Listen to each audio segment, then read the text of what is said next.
Hello friends, I'm Captain Courageous and I review old school modules and games and try to give them a fun and informative analysis. This week I'm taking a look at the classic B series module B3 Palace of the Silver Princess.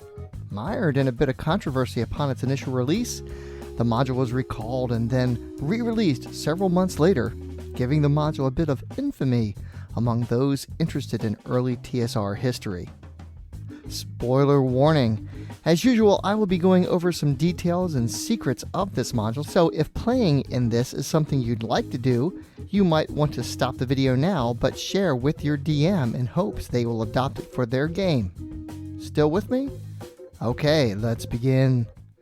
Written by TSR artist and editor Gene Wells and initially released in early 1981, making it to several hobby shops and compensation copies distributed among the TSR staff, the module was immediately recalled and re-edited and almost entirely rewritten by basic D&D author Tom Maldvay, earning it a place of infamy in TSR history.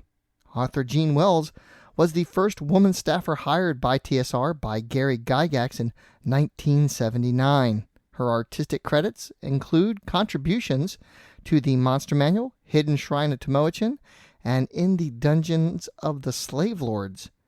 In addition, she was the editor for White Plume Mountain and Keep on the Borderlands. She was also co-author and editor for the Rogues Gallery. She also preceded Skip Williams as author of the Sage Advice column for Dragon magazine, starting with issue 31 in November 1979.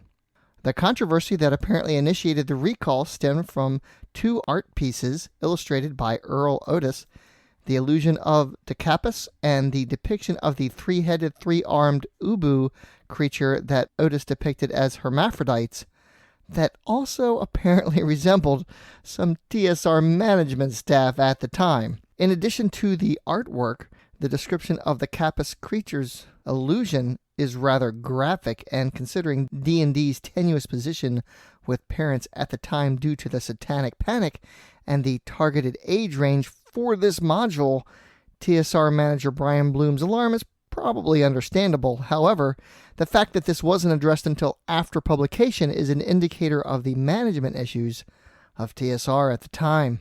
Reading the module also suggests that the text editing wasn't up to par with TSR standards, and quite frankly, some of the creatures included are rather questionable. For example, the Ubu creature is said to typically give birth to only one young at a time, but if more than one is born, the tribe's shaman will kill one of the babies. Then there's Bubbles the creature, literally a living pocket of air.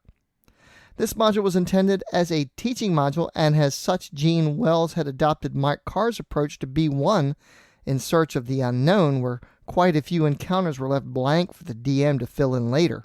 Tom Maldvay's rewrite wisely eliminates these blank encounters and questionable creatures, thus sparing us from their presence in official D&D canon. While quite a few of the encounters are retained for their rewrite, the main plot of the adventure is completely rewritten and several areas of the map altered or changed. All the encounters are filled in, the editing is tightened, and he adds a special instructional section at the beginning of the adventure to show new DMs how to run an encounter. The first 3 rooms are run like a choose-your-own-adventure path book, with box text telling the DM exactly what to say and what to do for each section of the first 4 rooms.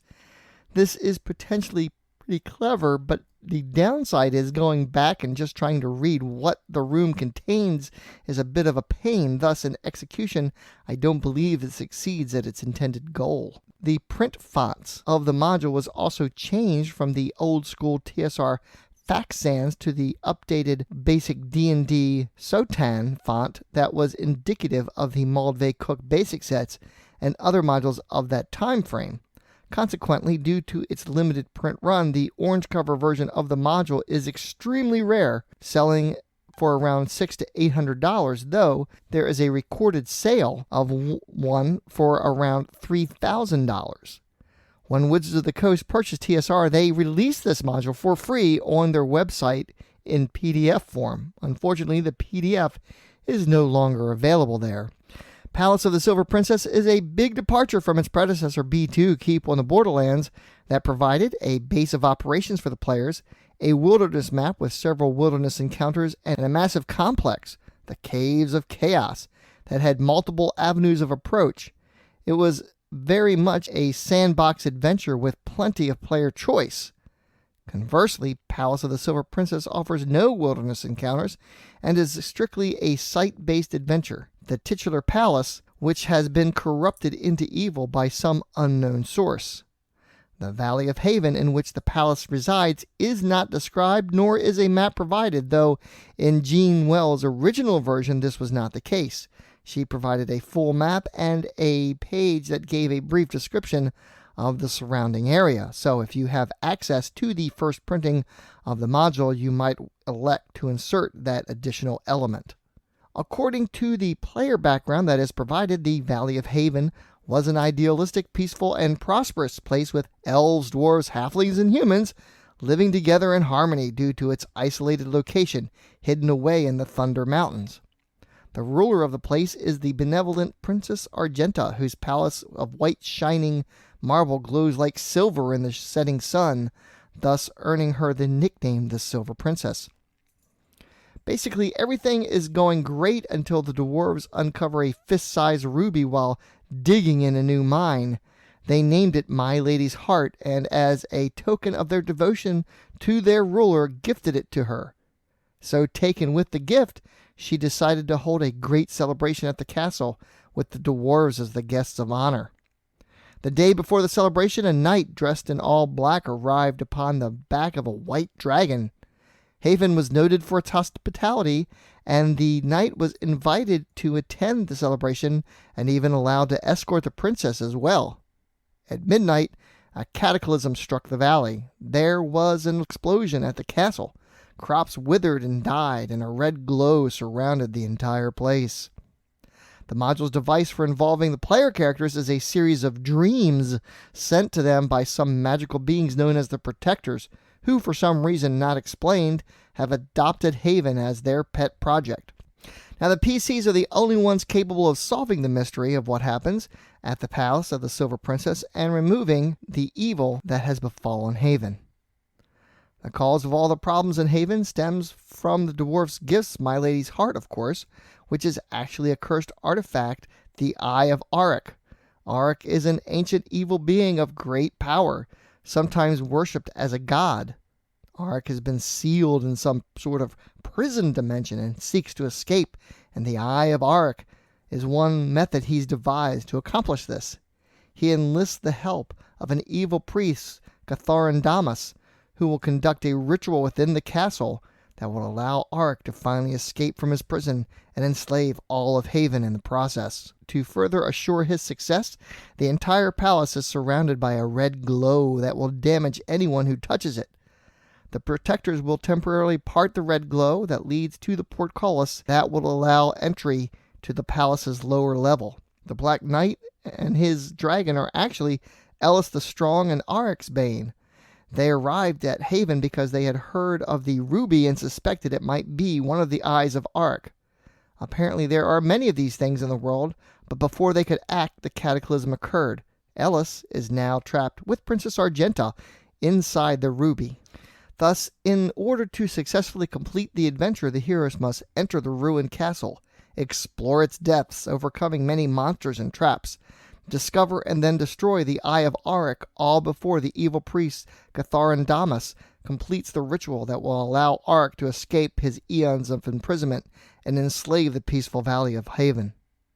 It's important to remember that this module was intended specifically as a teaching module for younger players at an age range of 10 to 14 years old, so while one might be critical of its Disney-esque fairy tale quality and railroad-style storytelling, as well as the poorly executed program adventure section, there are quite a few interesting encounters to be had here, and I think a lot of fun to offer as well. To me, the programmed adventure sequence is the biggest failure here. It essentially is done in a choose-your-own-path style meant to be run by a brand new DM for a brand new group of players. It's rather clunky and requires the DM to pretty much play out the various options before running the game, which take up 3 full pages just to find out what's in the first 4 rooms of the place. There are a ton of different creatures within the castle's walls, apparently as the result of the corruption of the Eye of Auric, including several encounters with white apes. The apes apparently were kept as trained pets by the princess's guards, though that isn't exactly specified in the module itself. Most of the occupants of the castle have been turned to stone, which certainly lends a bit of creepy atmosphere to the place.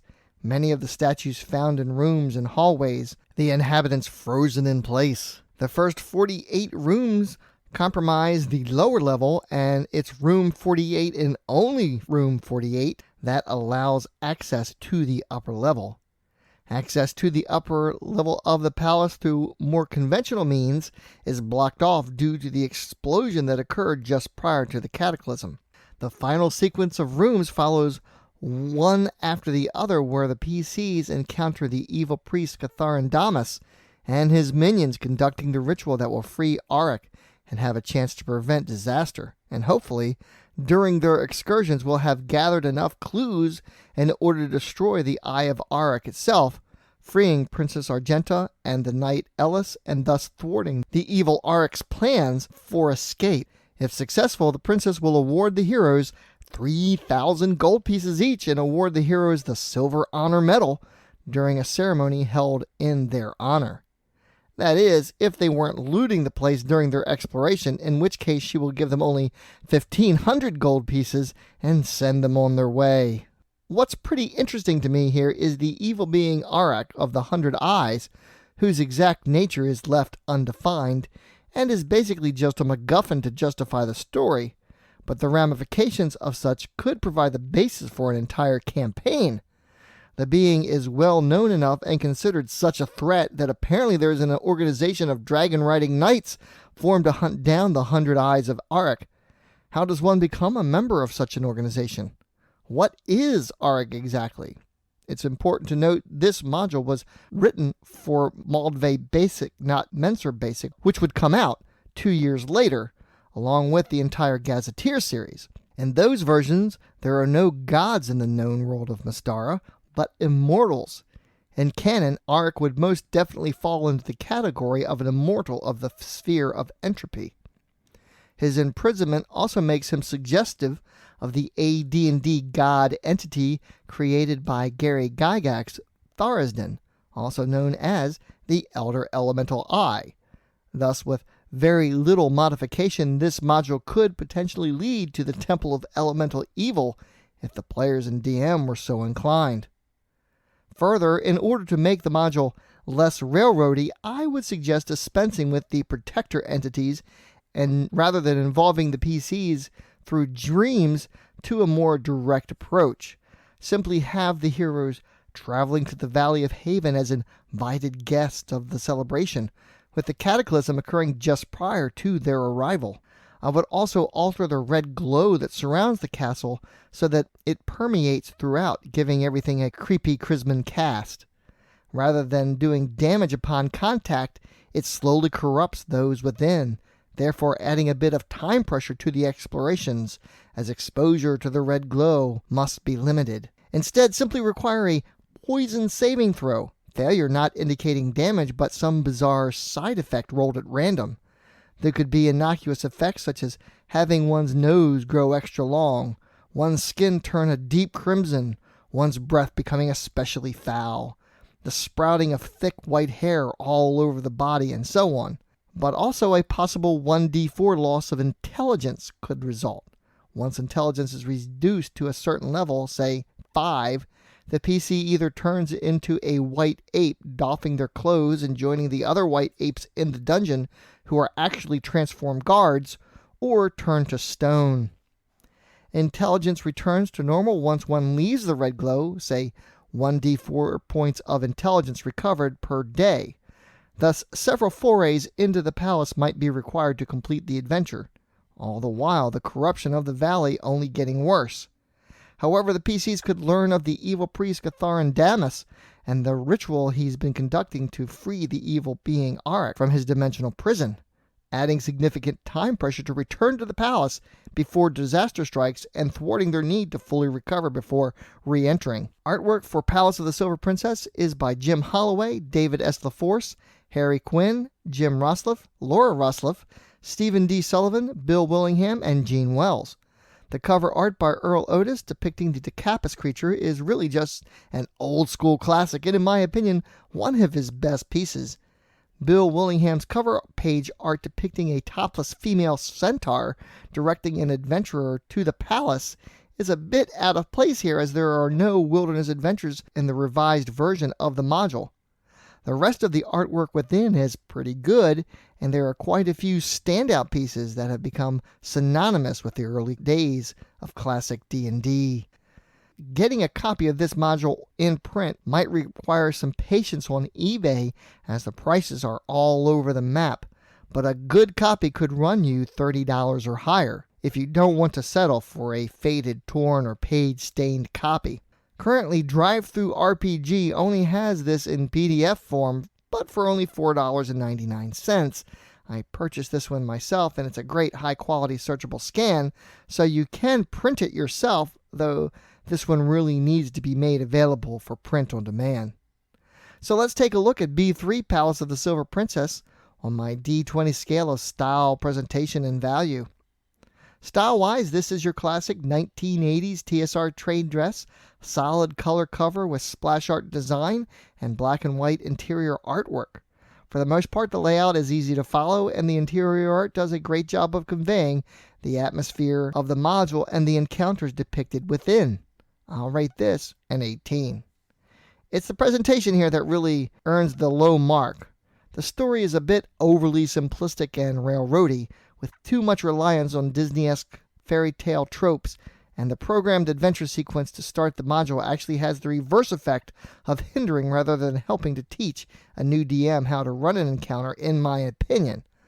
On the plus side, a creative DM will be able to make minor modifications in order to make it more suitable for experienced players and justify the hodgepodge of encounters found within. Conversely, if you're looking for a fun classic module to run for your kids, this one definitely fits the bill, so either way, there's still a lot of potential fun to be had, and I'll rate this a 13. Finally, let's talk value. The rating on this one could easily improve if DriveThruRPG would just step up their game and offer this one for print on demand. The supplied PDF is of good quality, however, so self-printing is definitely a viable alternative, though after factoring in ink and binding cost, makes that option not as efficient as what DriveThruRPG is capable of doing. Seeking out the module on eBay is going to be a test of patience as one tries to find a pleasing looking copy at a reasonable price, so I'll rate this a 14. That brings my overall rating for B3 Palace of the Silver Princess to a 15. Good. Thank you all so much for watching. I hope you found this video informative and useful. Next Saturday, I will continue my review of the B series of TSR modules with a look back at the much-loved B4, The Lost City. As usual, I'd like to give a big shout out and thank you to my patrons. If you enjoyed this review, please subscribe and click the little bell so you'll get updates when I add new content. Please give this video a like, comment, and share. Join the channel's Facebook page, RPG Reviews, and consider supporting the channel by becoming a patron yourself. Or alternatively, you could just send a tip through the PayPal tip jar link in the description. As always, my friends, may your D20 roll true and game on.